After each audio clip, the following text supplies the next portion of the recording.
51. Maaf, aku izin menggenggam tanganmu, boleh? Pertanyaan itu hanya sampai di ujung lidah saja, tanpa mampu membuka mulut untuk menyuarakannya. Zikri menarik kembali tangannya yang hendak terulur, membuka jaket yang ia kenakan, lalu menyampirkan ke bahu Din. Dek, tak perlu risau.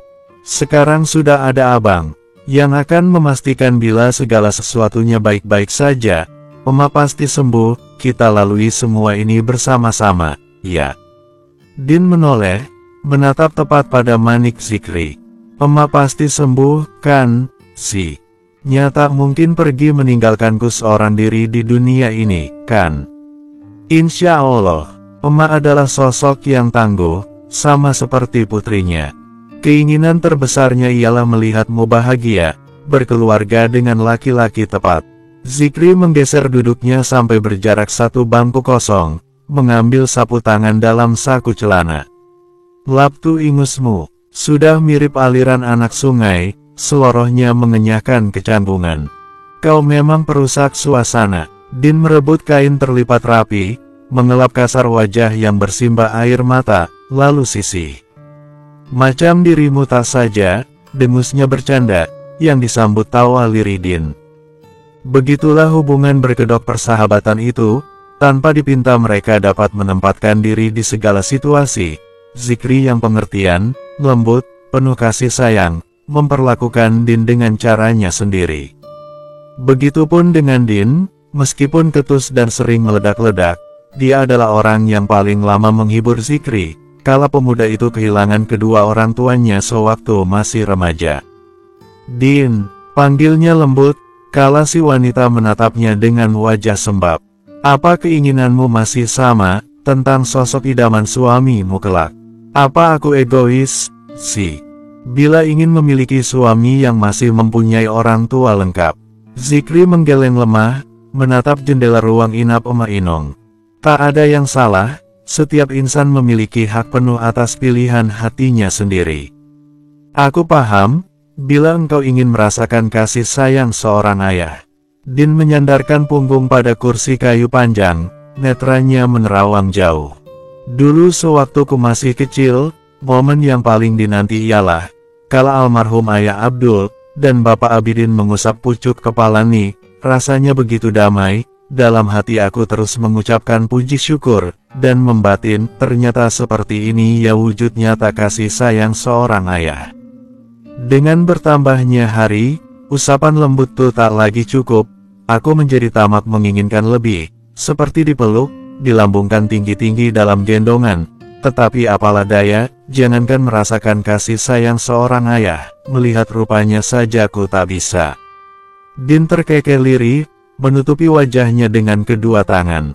Pernah suatu hari ketika ikut acara santunan anak yatim, pada saat itu aku menolak diusap, rasanya sulit dijelaskan, hati ini sungguh enggan.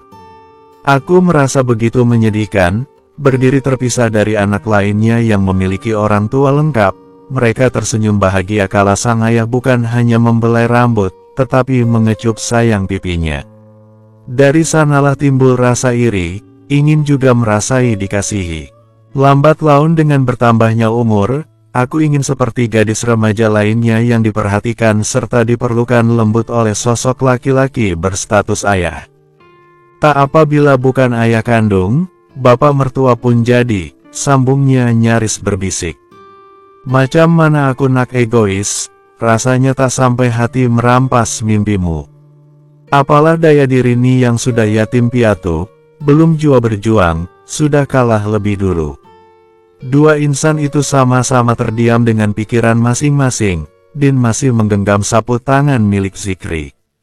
Din, apa kau tak perlu membersihkan diri, agar pikiranmu segar kembali? Biar aku yang menjaga emak, setelahnya pergi mencari makan malam buat kita. Akhirnya Zikri mencegah keheningan tadi. Tanpa mengucapkan kata, Din beranjak, melangkah masuk ke dalam kamar rawat sang ibu guna mengambil peralatan mandi dan baju ganti. Aku ke kamar mandi sebentar ya, si. Pamitnya tanpa menatap lawan bicaranya. Zikri mengangguk, memperhatikan sosok Din sampai berbelok di persimpangan, lalu dirinya menghela napas berat seraya mengusap rambut. Aku bingung hendak macam mana. Ingin maju, tetapi sama jua hal tersebut membunuh keinginanmu, Din. Bila mundur, apa ya diri ini sanggup? Assalamualaikum, Emak. Zikri salim punggung tangan Emak Inong yang tidak diinfus. Emak harus kuat, tak boleh menyerah. Ada Din yang butuh disemangati, ditemani, keinginan terbesarnya ialah membahagiakan Emak. Jadi, tolong jangan memberinya rasa kecewa, sudah cukup derita tak berujung yang ia tanggung. Ayo semangat sembuh, Emak. Zikri mengusap lembut punggung tangan ibunya Din, memberikan kata-kata penyemangat, menatap lembut netra yang senantiasa terpejam. Din, tahukah engkau, bila kita berjodoh, bukan cuma dirimu yang akan kuratukan, tetapi ibumu juga kumuliakan. Tidak berapa lama Din sudah masuk lagi ke dalam kamar inap sang ibu, penampilannya jauh lebih segar, walaupun wajahnya masih terlihat sembab. Zikri pamit hendak membeli makan malam. Kembali dua insan itu duduk di kursi kosong, saling berbagi sebungkus sate campur lontong. Zikri juga membeli satu porsi martabak Aceh, kesukaan Din, tidak ketinggalan teh hangat. Makanlah. Laki-laki berkaos oblong itu memberikan semua sate ayam ke Din, dia hanya makan lontong 2 potong saja, padahal dirinya juga belum makan. Begitu mendengar kabar bila Emak Inong dilarikan ke RS, langsung saja ia bergegas memacu kuda besinya. Din pun melakukan hal yang sama, memberikan martabak telur tadi, dia hanya makan sedikit, dengan alasan sudah kenyang. Waktu terus bergulir, tiba saatnya jam jenguk habis, Zikri pamit pulang setelah memastikan Din kenyang, Emak Inong masih tertidur pulas dikarenakan pengaruh obat. Apakah pemuda soleh itu benar-benar pulang ke rumah?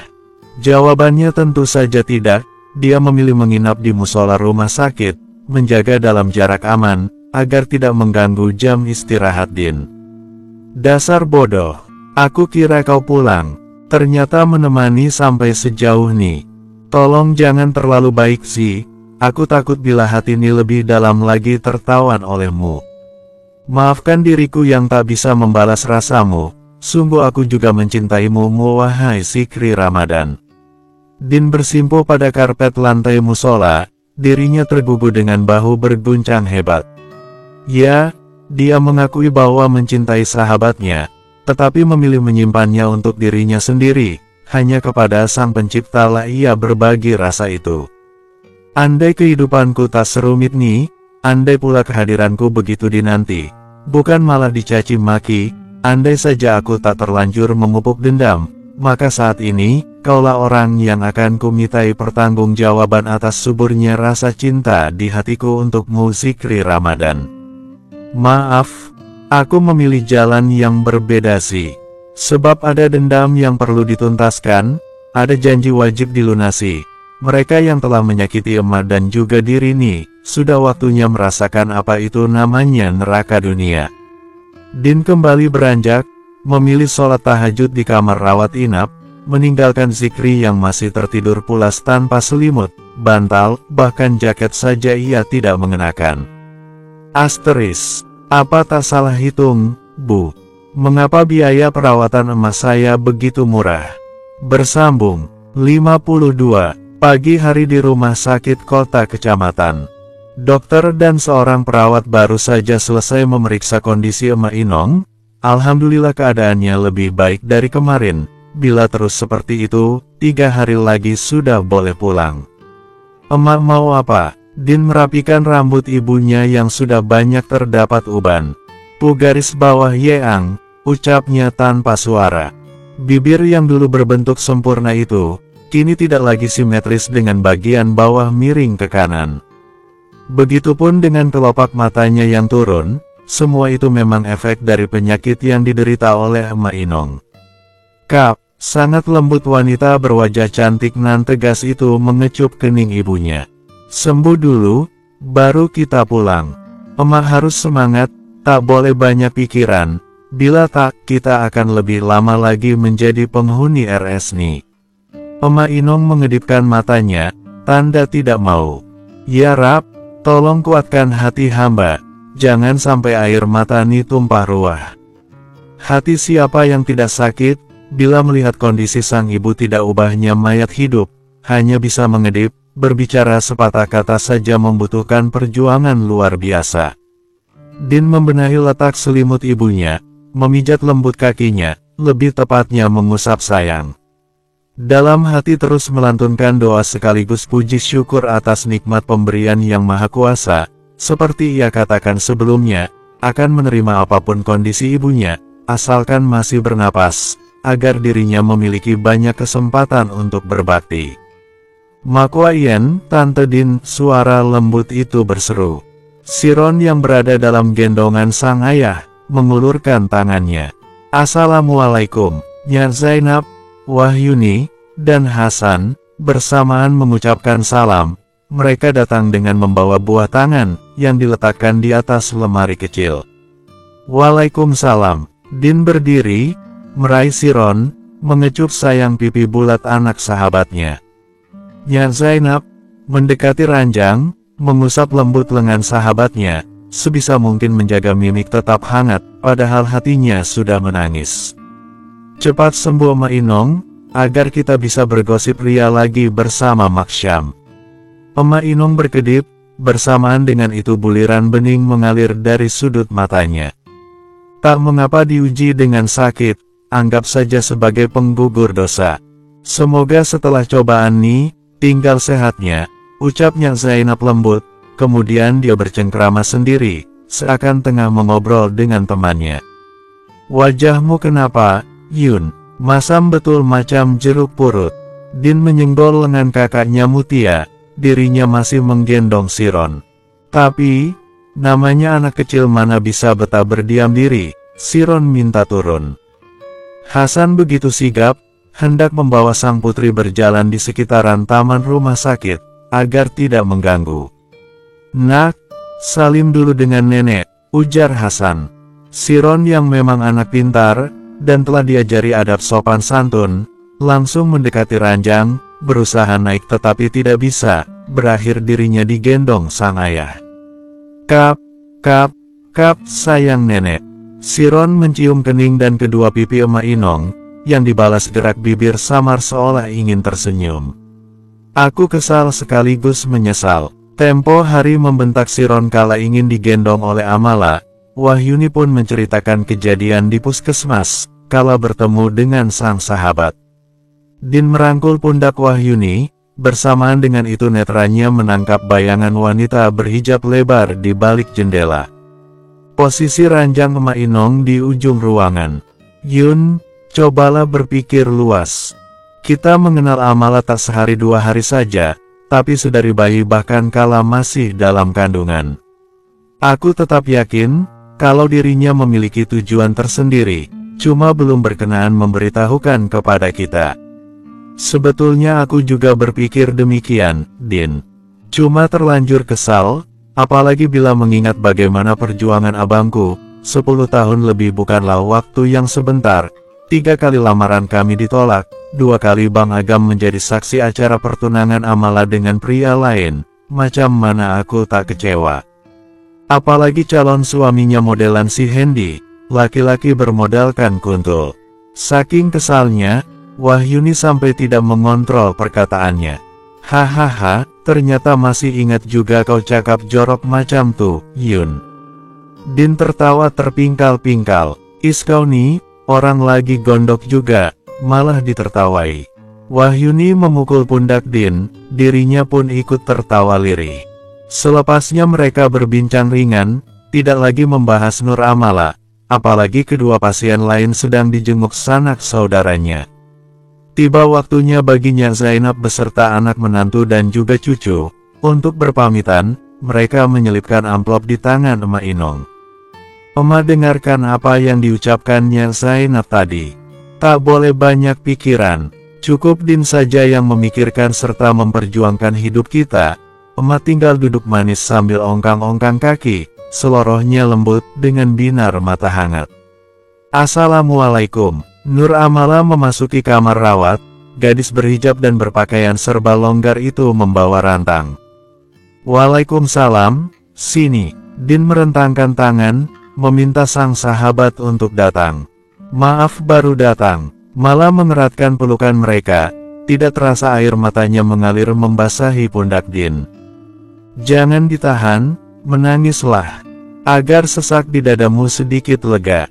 Din mengusap punggung sahabatnya. Hehehe, harusnya aku yang menenangkan dirimu. Ini malah terbalik, katanya dengan nada bergetar. Ayo mengobrol di luar saja. Din menarik lengan Mala, sampailah mereka di bangku yang tempo hari diduduki oleh Zikri.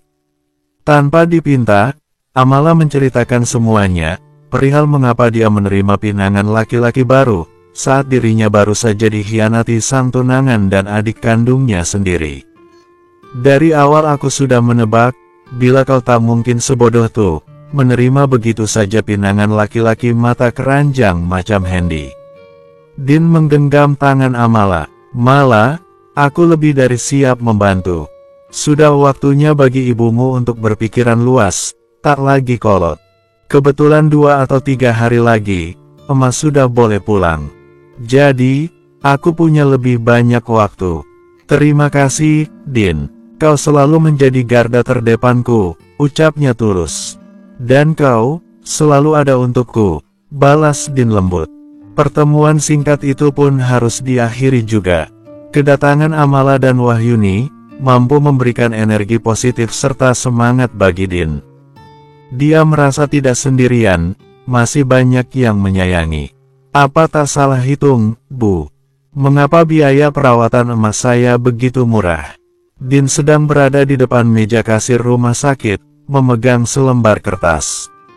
Sudah benar, Bu. Ini total biaya yang harus dibayarkan. Beritahu staf rumah sakit.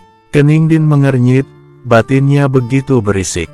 Boleh saya bertanya, Bu? Wanita anggun itu mengangguk mempersilahkan. Apa Anda kenal dengan Zikri Ramadan? Atau ada seorang pemuda datang, lalu membayar tagihan yang sebenarnya? Din menatap lekat wajah ramah lawan bicaranya. Maaf, sungguh saya tak mengerti perkataan Anda. Bisa tolong diperjelas lagi? Melihat sosok di hadapannya yang memasang ekspresi benar-benar seperti orang tidak tahu apa-apa, Din urung bertanya lebih lanjut. Selepas membayar sejumlah uang biaya pengobatan ibunya, Din kembali berjalan menuju kamar rawat inap, bersiap hendak pulang. Terima kasih ya, Kak. Zikri keluar dari tempat persembunyiannya, berucap tulus. Kau ni menyusahkan saja, hampir copot jantungku berhadapan dengan wanita tuh. Tapi, kakak juga senang bisa melihatnya, ternyata dirinya memang memiliki karakter kuat, pantas saja dirimu meminta menyembunyikan semua nih, cubiknya sambil tersenyum masam. Zikri menatap hangat staf rumah sakit, yang tidak lain saudaranya dari pihak ibu. Ya, dirinya membayar separuh lebih biaya pengobatan Emak Inong, bukan hanya itu saja. Ada kejutan lainnya yang telah ia persiapkan untuk proses kesembuhan ibu dari wanita cinta pertamanya. Tolong carikan 2 ekor kalajengking. Untuk apa? Siapa yang mau dijadikan korban kali ini? Bersambung. 53. Setelah 6 hari dirawat, akhirnya Emak Inong diperbolehkan pulang. Din sudah membereskan semua barang-barangnya, yang kebanyakan pakaian kotor. Seorang perawat masuk dengan membawa kursi roda, di belakangnya ada Zikri yang hari ini mengenakan pakaian santai, kaos oblong, celana selutut, kepala tertutup topi hitam. Assalamualaikum, Emak. Akhirnya kita keluar juga dari ruangan pesakitan nih ya, Emak. Zikri mendekati ranjang, mencium punggung tangan Emak Inong yang rebahan. Begitu mudah dia membopong tubuh ringkih itu, mendudukkan di kursi roda. Pria dewasa yang sebentar lagi genap berumur 27 tahun itu sama sekali tidak kesulitan. Sebelumnya sewaktu remaja, ia pernah mengurus sang ibu selama kurang lebih 8 bulan. Akibat kecelakaan maut, ibunya mengalami kelumpuhan, kalau ayahnya meninggal di lokasi kejadian. Din menjinjing tas besarnya, netranya tidak lepas mengamati interaksi Zikri yang mengajak ngobrol sang ibu. Mengapa kursi rodanya juga dimasukkan ke dalam mobil? Tanyanya heran, kala kursi roda itu dilipat dan dimasukkan ke dalam bagasi mobil. Karena memang tuh milik emak, jawabnya santai sambil menutup pintu belakang mobil. Kau pulanglah lebih dulu, tak perlu merisaukan apapun. Emak aman bersamaku. Zikri mengambil tas yang Din bawa, memasukkannya ke dalam bagian tengah mobil, sedangkan emak Inong duduk di samping jok kemudi. Din menatap curiga. Dirimu tak lagi merencanakan sesuatu, kan? Kalaupun ada, mungkin menyeretmu ke gua. Gila kau. Din bersungut-sungut, berlalu begitu saja, sampai lupa berpamitan dengan sang ibu. Zikri terkekeh, netranya berubah sendu, kemudian dia masuk ke bagian kemudi, menatap hangat sosok di sampingnya. Saatnya kita pulang, semoga emak cepat sehat seperti sedia kala. Titik. Din mengendarai motornya dengan kecepatan sedang, sesekali menoleh ke belakang, batinnya bertanya-tanya. Mengapa mobil Zikri tak jua kelihatan? Mampir kemana dulu dirinya? Setengah jam kemudian motor Din sudah menuruni tanjakan, memasuki halaman rumahnya, netranya langsung berkaca-kaca. Alhamdulillah, akhirnya landak betina kami pulang jua. Ayek melambungkan sapu lidinya. Dia baru saja selesai menyapu halaman rumah sang guru. Kak Din, lihatlah halaman luas nih. Tak ada satupun rumput liar, kami membabat habis mereka semua. Agar tak bikin semak, Rizal mengelap keringat di pelipis. Selama kakak tak ada, kamilah yang jadi penghuni rumah nih, agar hantu tak berani mendekati. Danang berseru lantang, ia sedang membakar dedaunan kering. Din turun dari motornya, ia berlutut seraya tangannya merentang lebar. Sini, ketiga anak laki-laki itu serempak mendekat, masuk dalam dekapan hangat Din. Kami rindu sangat, sampai rasanya sulit sekali berak, terus memikirkan kakak kapan pulang. Ayek menghapus air matanya. Sama, aku pun tak jauh macam tuh, hari-hari selalu bertanya pada awan, kapanlah kakakku nih kembali. Rizal melerai pelukan, tangan kotornya mengusap lelehan bening di pipi. Danang mencium lembut pipi Din. Kami sungguh berbakti loh kak, sampai perintah mama kami pun dibiarkan macam suara angin lewat saja. Din berdiri, mencium satu persatu pucuk kepala ketiga anak-anak tadi. Terima kasih, untung kau cepat pulang, Din. Kalau tak, mungkin mereka bakalan macam anak entok yang kehilangan induknya. Pulang sekolah bukannya balik ke rumah, malah nongkrong di terasmu. Ibunya Danang datang dengan membawa baskom tertutup daun pisang. Pala kali tengoknya, bila aku yang menyuruh Ayek, banyak betul alasannya, yang sakit perutlah, mencretlah, sampainya bilang pinggangnya mau patah karena efek datang bulan. Tapi, tanpa disuruh, mereka rajin betul membersihkan rumahmu. Ibunya Ayek juga datang, dia membawa ceret besar berisi teh hangat. Mereka anggap kami, macam nenek sihir. Sedangkan kau ibu peri, padahal yang mengandung sampai beranak ya kami, celetuk ibunya Rizal, dirinya juga membawa tampah entah berisi apa. Din menjitak kepala trio cebol, tertawa puas, dengan binar bahagia yang tidak dia tutupi. Terima kasih banyak kak, semuanya. Din membuka pintu rumah. Langsung saja Ayek masuk, Rizal bergegas mencari tikar, Danang membantu membuka jendela. Tikar telah digelar, kudapan dan teh pun sudah ada di atasnya. Sudah menjadi tradisi di desa, bila ada yang pulang dari rumah sakit, para warga akan langsung berbondong-bondong datang, membawa sedikit buah tangan, ada juga amplop berisi uang. Assalamualaikum, Wahyuni, Amala, dan para ibu mereka juga datang, meletakkan kudapan di atas tikar. Kak, biar kami saja yang menimba air. Ayek merebut tali yang dipegang oleh Din. Boleh tak, kakak minta bantuan lain. Apa tuh, kak? Danang membilas ember besar yang akan digunakan untuk menampung air bersih. Tolong carikan 2 ekor kalajengking. Titah Din pelan, mereka sedang ada di kamar mandi. Untuk apa? Siapa yang mau dijadikan korban kali ini? Rizal menatap horor. Cuma ingin dipelihara saja, sekalian untuk menakuti tikus. Dustanya, mencari alasan yang dapat diterima anak-anak berumur 10 tahun lebih. Walaupun masih menaruh curiga, tapi mereka mengangguk setuju. Besok, pasti kami carikan. Mobil Zikri akhirnya sampai juga, terparkir di bawah pohon asam Jawa. Bergegas pemuda itu keluar hendak menggendong Emak Inong. Biar aku saja, si Din sudah berdiri di belakang Zikri. Alhamdulillah, kita pulang ke rumah ya Mak. Diciumnya dulu pucuk kepala sang ibu yang tertutup hijab instan. Zikri membantu melebarkan pintu, lalu dia membuka bagian belakang mobil, mengeluarkan banyak barang. Danang, Ayek, Rizal, sini.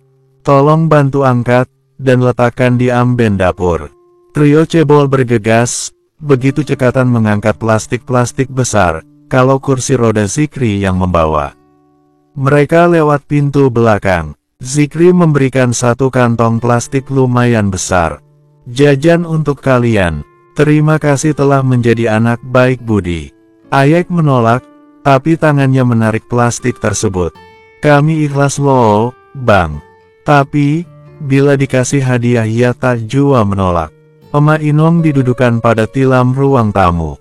Maksyam dan juga Nyak Zainab yang menemaninya menyambut para warga mulai berdatangan. Sedangkan Amala, Wahyuni, dan ibunya trio cebol, sibuk di dapur. Terima kasih, atas semua yang sudah kau lakukan untuk kami, ucap Din lirik. Mereka berdiri di bawah pohon asam, di mana mobil Zikri terparkir. Zikri bersandar pada bagian samping mobil, kedua tangannya dimasukkan dalam saku celana, posisi mereka tertutup sempurna. Din, terima kasih atas ungkapanmu pada malam yang telah berlalu. Seketika tubuh Din menegang, netranya membulat. Kau, ya, aku mendengarnya. Dirinya menegakkan badan, tidak beranjak mengikis jarak. Keheningan itu begitu terasa, seolah hanya ada mereka berdua, saling memandang dengan ekspresi sulit diterka.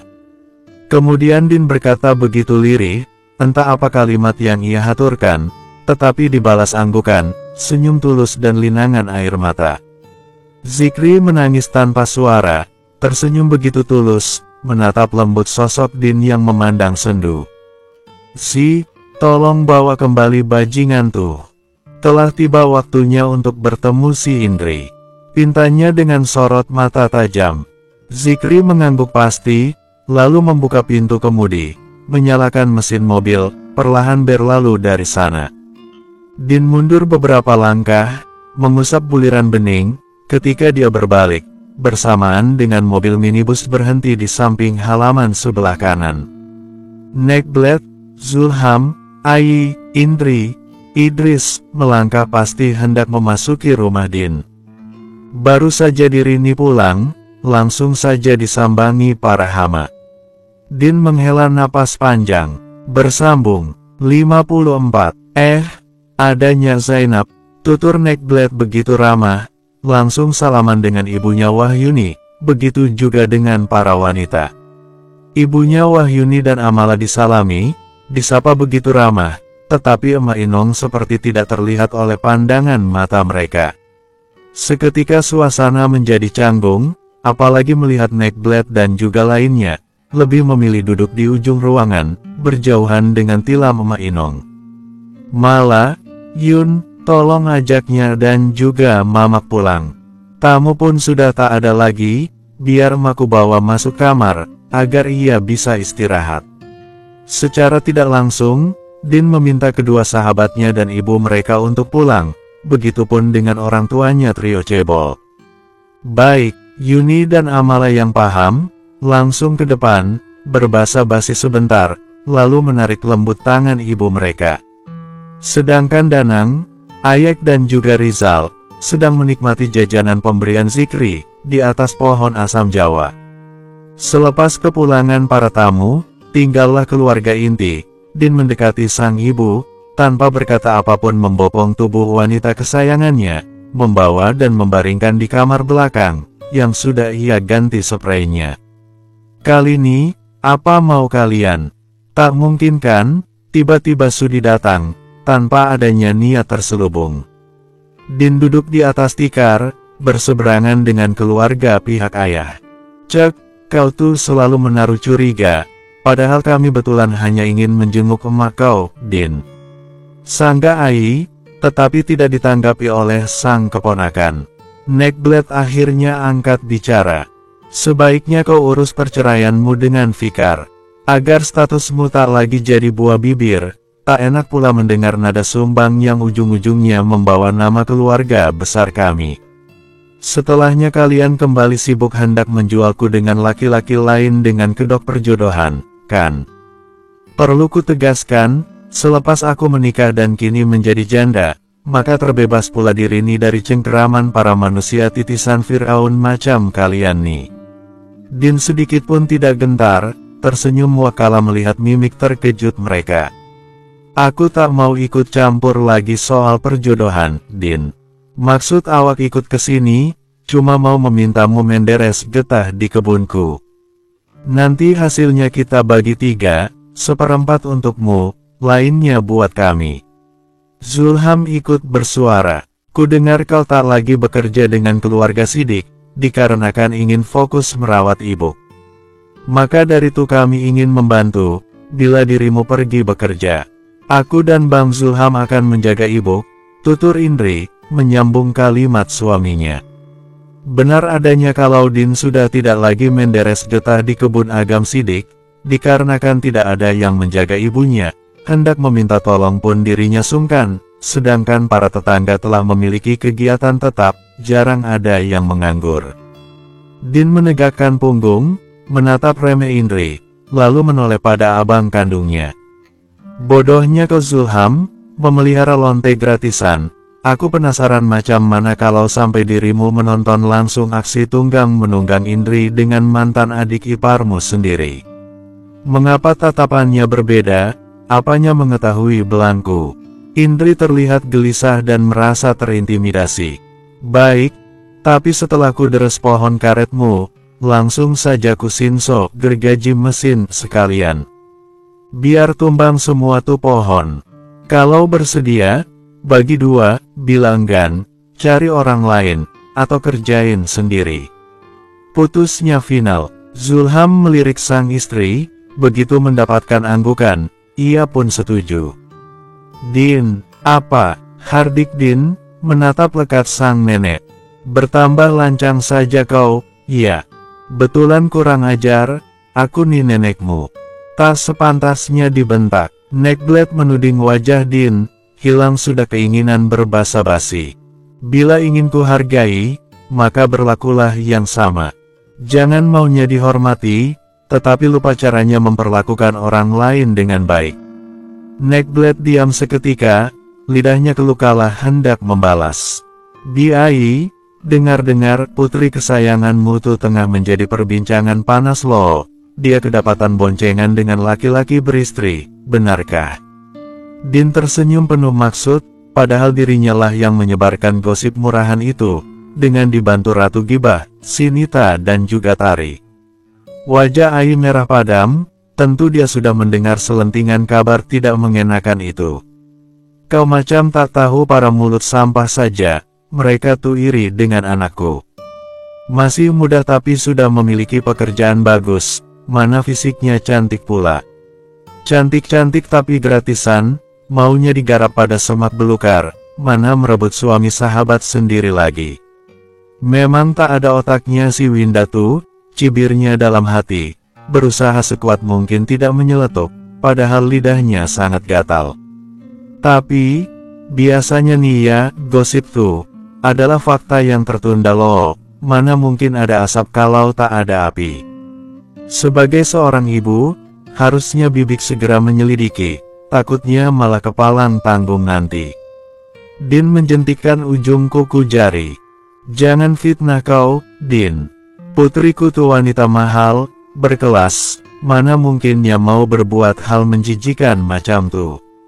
Idris yang naik pitam ikut menanggapi. Din terkekeh. Ya, sangat mahal, sampai begitu sulit mencari yang sepadan. Aku sudah malas berbasa-basi, sekarang pulanglah kalian. Usirnya begitu tega. Neckblade menatap Nyalang, berusaha beranjak dengan dibantu oleh Ai, menuding cucunya. Kau tuh miskin, tak berpendidikan pula, jadi jangan berlagak macam nyonya gedongan. Hitung-hitung belajar jadi nyonya besarlah, biar nanti bisa mengambil salah satu dari kalian untuk dijadikan pembantu di rumah mewahku. Balas Din, dia juga berdiri. Abis kata, tidak lagi mampu mencela apalagi menggunakan kekerasan, Neckblade dan lainnya memilih beriringan keluar dari dalam rumah. Din menarik ujung kaos Zulham, begitu sang abang berbalik, dia berbisik dengan nada tegas. Kuberikan satu kesempatan untukmu, tunjukkanlah sedikit saja baktimu sebagai seorang anak yang pernah hidup di rahim emak. Saat ini dia membutuhkan sandaran agar dapat menopang beban tubuhnya untuk berdiri tegak lagi, maka dari itu, aku meminta dengan sangat. Tolong jangan kecewakan, menyia-nyiakan, apalagi menyakitinya, Bang. Tubuh Zulham menegang, dia tidak menyangka bila adiknya sudi memanggil abang, tetapi lidahnya keluh untuk menanggapi, berakhir dirinya membisu. Namun, bila kau kedapatan menyakitinya meskipun seujung kuku saja, maka jangan salahkan diri ini yang akan menuntut balas. Din melepaskan ujung baju Zulham, dirinya memilih menurunkan ego, demi proses kesembuhan sang ibu. Emak, Din berangkat kerja dulu ya. Jangan memikirkan yang sedih-sedih, sekarang ada Bang Zulham yang bersedia menemani. Sepertinya ia betulan ingin dekat lagi dengan kita. Tuturnya lembut, dalam hati tidak mempercayai perkataannya sendiri. Wajah Emak Inong terlihat sedikit berbinar, dirinya mengedip beberapa kali. Lantas Din mencium kening ibunya yang sudah harum, sebelum berangkat bekerja, dirinya sudah melakukan bakti sebagai seorang anak, memandikan, menyuapi sarapan, sampai memakaikan bedak bayi di pipi sang ibu. Din terpaksa menerima tawaran Zulham. Tidak mungkin dia menganggur lama, sedangkan sang ibu butuh biaya untuk pengobatan, serta makan sehari-hari. Nenek Peyot, mana cacat macam kau nih, harusnya cepat-cepat mati. Biar tak menyusahkan saja, ada apa, emak kenapa? Bersambung, 55, mengapa kita belakangan nih begitu penurut dengan landak betina ya? Kira-kira apa sebabnya? Ayek bertanya seraya berjalan, sesekali melompat di kubangan air lumpur. Bisa jadi karena kita masih terharu jadi larut dalam suasana sedih-sedih. Danang pun melakukan hal yang sama. Bisa ya gitu, kok aneh tapi nyata ya. Padahal biasanya kita selalu cari gara-gara, berakhir kena marah. Rizal tengah melangkah miring menghindari kubangan air. Ketiga anak laki-laki itu baru pulang sekolah. Mereka berjalan kaki dari kota kecamatan sampai desa. Biasanya bila ada mobil pickup yang lewat, mereka akan menumpang agar lebih cepat sampai rumah, bila tidak ada ya jalan begitu jauhnya. Jorok kali kau Yek, nanti pasti kena kerepet marah, empuh tong bajilmu. Jelas-jelas kita pakai seragam putih, malah mau berenang kau macam babi di kubangan lumpur, cibir Rizal. Ayek tidak jadi mau menjatuhkan diri di jalanan yang tergenang air lumayan dalam. Kau tuh udah macam Kak Mutia saja, tak bisa bila melihat orang senang. Lagian nih kan hari terakhir kita mengenakan seragam putih, besok ganti pramuka. Danang tidak menanggapi perdebatan temannya, dia mengambil kayu karet yang lumayan panjang, mengikatkan sepatu dan memasukkan tali tas di dalamnya. Tidak ketinggalan baju seragamnya dililitkan pada bagian tengah dahan, sebagai bantalan agar bahunya tidak sakit kala memikul. Ayolah kita cari kala jengking tuh, seru Danang. Kalau nanti kita dientop macam mana? Tanya Rizal, dirinya pun melakukan hal yang sama, membawa barang seperti cara Danang, begitu juga dengan Ayek. Palingan bengkak berhari-hari, terus demam, kalau tak sembuh jua ya innalillahi. Jawab Ayek santai. Has, mulut kau tuh enteng bentul bilang mati. taknya dirimu takut bila masuk neraka. Balas Rizal, taklah, kita kan belum sunat, jadi belum balik, sudah pasti dosa kita masih ditanggung orang tua, jadi begitu tiada ia langsung masuk surga. Lagi pula namanya makhluk hidup tuh pada akhirnya pasti akan mati. Jadi apa yang perlu dirisaukan? Cepat atau lambat, cuma perkara waktu, balasnya acuh tak acuh. Picik kali cara berpikir kau tuh, Yek. Taknya dirimu kasihan pada emak dan bapak. Seharusnya sebagai seorang anak, kita memiliki banyak kesempatan untuk berbakti. Terus mendoakan orang tua, sehingga bisa menjadi penggugur dosa mereka, menyelamatkan dari kemungkinan besar masuk neraka di akhirat nanti. Danang ikut menimpali. Ayek berhenti melangkah, keningnya mengernyit dalam. Ya juga ya, mengapa aku tak kepikiran sampai sana? Pasti nih karena sudah lama lepas dari kompeng, makanya jadi sedikit pao. Sedikit kau bilang, lalu apa kabar dengan pelajaran matematikamu yang beberapa kali dapat konten nilai telur busuk, sindir Rizal. Ayek tertawa dengan raut wajah jenaka, memukul keningnya sendiri. Bukan salahku ya, pertanyaannya saja yang terlalu panjang. Tinggal tulis angka ditambah atau kurang, apa kali, tapi mengapa harus melewati perkebunan apel lah, peternakan bebek lah, induk itik berenang terus anaknya ketinggalan lah, kan aku jadi malas membacanya, langsung saja tak jawab asal. Danang dan Rizal bersamaan mendengus, lalu mereka melanjutkan perjalanan pulang. Indri sedang menyuapi bubur ibu mertuanya, tetapi dirinya tidak sabaran dikarenakan emak Inong begitu lamban menelan makanan lunak itu. Harusnya nenek peyot, cacat macam kau tuh cepat-cepat mati. Biar tak menyusahkan saja, emosi Indri sudah sampai ubun-ubun, sengaja melebarkan kaki sang ibu mertua sampai sedikit keluar dari ranjang, lalu beranjak dan benar-benar menjatuhkan diri. Biar, ada apa? Emak kenapa? Zulham yang tadi di teras langsung berlari masuk kamar, netranya membulat kala melihat mangkuk pecah, serta sang istri. Hiks, abang sakit. Adunya seraya memegangi lututnya. Kau kenapa, Indri? Mengapa bisa terjatuh? Zulham mendekati istrinya yang masih terduduk di lantai semen, tidak mempedulikan tumpahan bubur yang berceceran. Sepertinya mata suka kurawat, nya sengaja menjegal langkahku agar terjerembab. Lihatlah kakinya tuh, tunjuknya dengan dagu. Zulham langsung menatap kaki ibunya yang masih pada posisi sedikit menjuntai ke lantai, lalu memandang raut tua berlinang air mata itu. Sudahlah, mungkin emak tak sengaja. Ayo berdiri, lalu bersihkan dirimu. Zulham membantu sang istri, kemudian dia membereskan kekacauan tadi.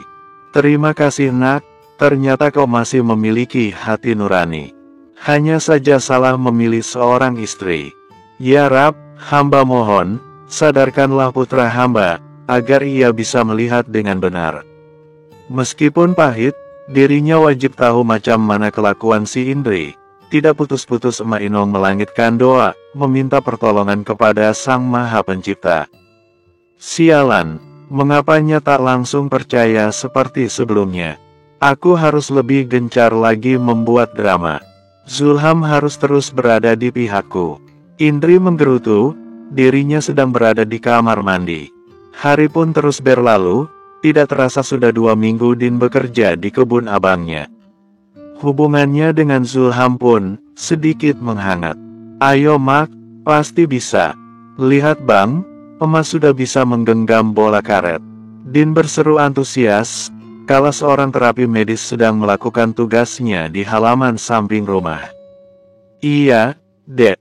Tak lama lagi, pasti emak sembuh seperti sedia kala. Zulham tidak kalah semangat seperti sang adik. Emak Inong tersenyum, hatinya menghangat kala melihat keakraban kedua anaknya. Ia sedang duduk di kursi roda. Sekarang kita mulai belajar menggerakkan kaki ya mak. Fisioterapis laki-laki dari rumah sakit kecamatan itu, begitu sabar dalam merawat, mencoba merangsang anggota gerak pasiennya. Zikrillah yang membiayai semuanya, seminggu 3 kali akan ada seorang fisioterapis datang. Pria yang mencintai Din dalam diam itu juga menyetok susu khusus untuk kesehatan tulang, dan vitamin buat kesehatan ibunya. Indri lebih gencar lagi dalam menghasut sang suami. Setiap hari ada saja drama licik yang dia perankan demi menumbuhkan lagi kebencian di hati Zulham. Tanya abang tengok lebam-lebam di beberapa bagian badanku nih. Semua tuh karena ulah emakmu. Nya sering kali mendorongku sampai terjatuh. Bukan cuma itu saja, dia juga meludahi wajahku.